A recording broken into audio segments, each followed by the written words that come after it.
When the storm hit that winter morning, William never imagined that opening his cabin door would change everything. What he found shivering on his porch would test every rule he'd learned about surviving alone in the wilderness. The cold air was so sharp it hurt to breathe. It was early morning, and the sky was just starting to get light through thick clouds. William was a retired history teacher in his 70s, sitting in his favorite chair with a warm blanket on his legs and a book on his chest. He'd been living by himself for 15 years in a log cabin he built with his own hands, hidden between tall spruce trees and rolling hills 3 hours away from the nearest town. Being alone wasn't just what he preferred. It was what kept him sane.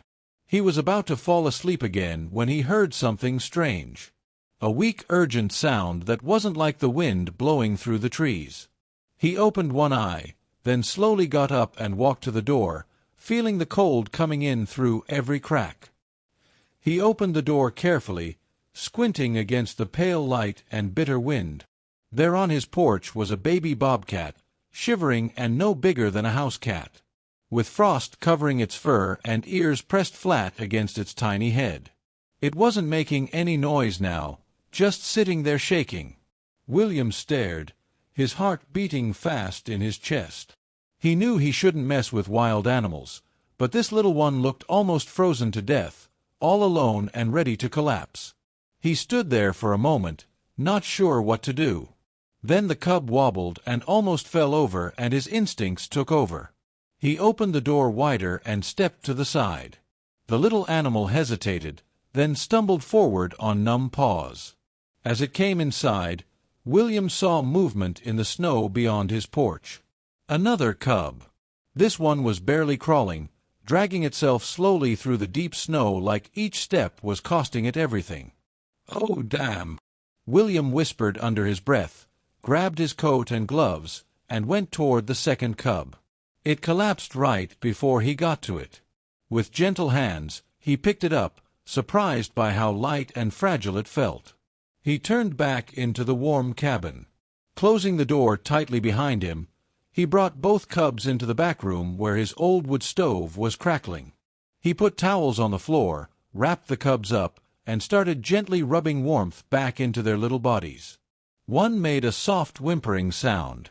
The other stayed still, but he could see its chest moving up and down.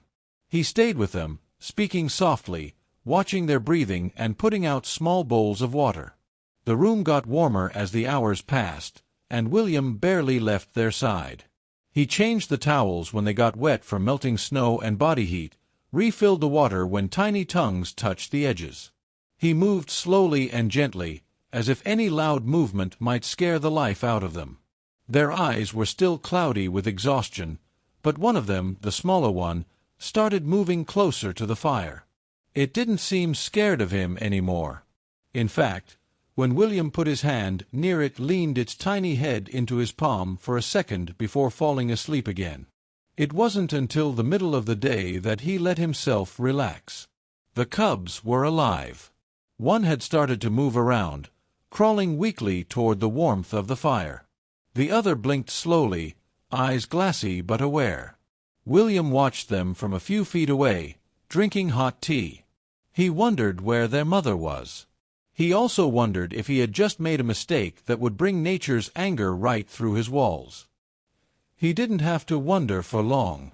That night, just after the last light disappeared from the sky, something scraped lightly against the back door. William froze. The sound came again, low, steady, not frantic. He stood up and walked to the kitchen window.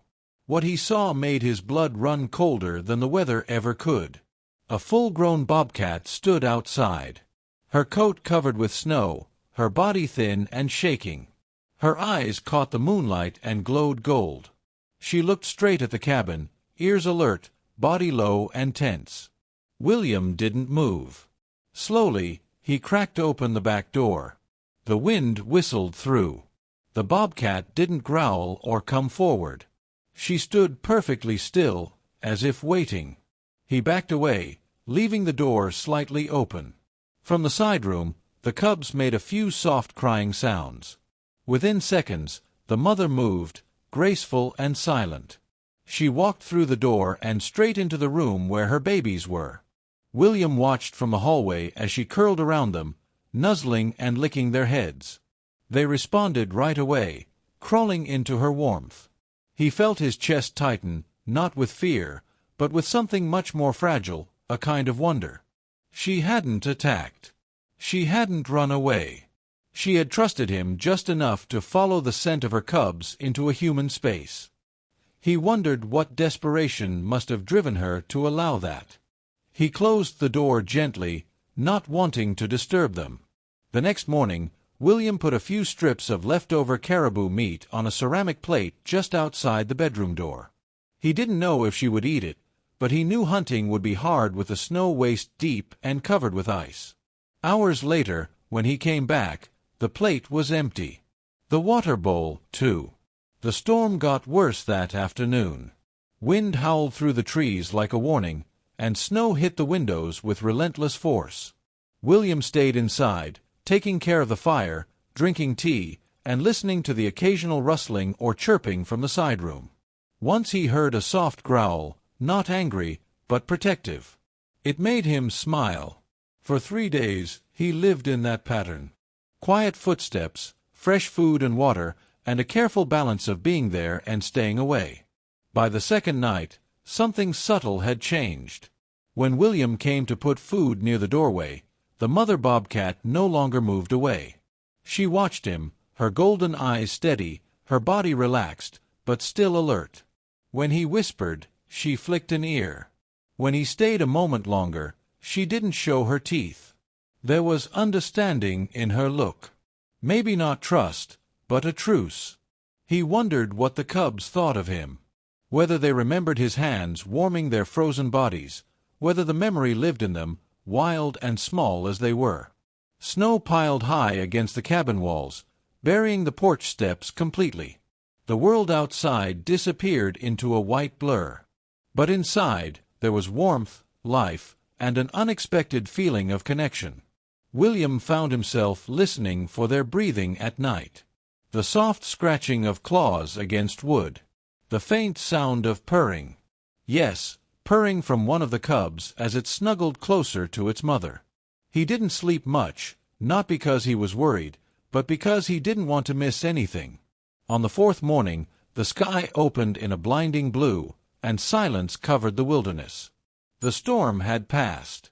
The wind was gone. In its place was stillness, so pure it felt like the world had stopped to breathe. Light poured through the windows, bright and clean, lighting up every speck of dust in the air like floating stars. William stood in front of the cabin's main door and looked out. The snow sparkled under the sun, and everything felt strangely holy. When William opened the door that day, the room was empty. No trace. Wait for next part. Till then, goodbye. Subscribe and like my channel.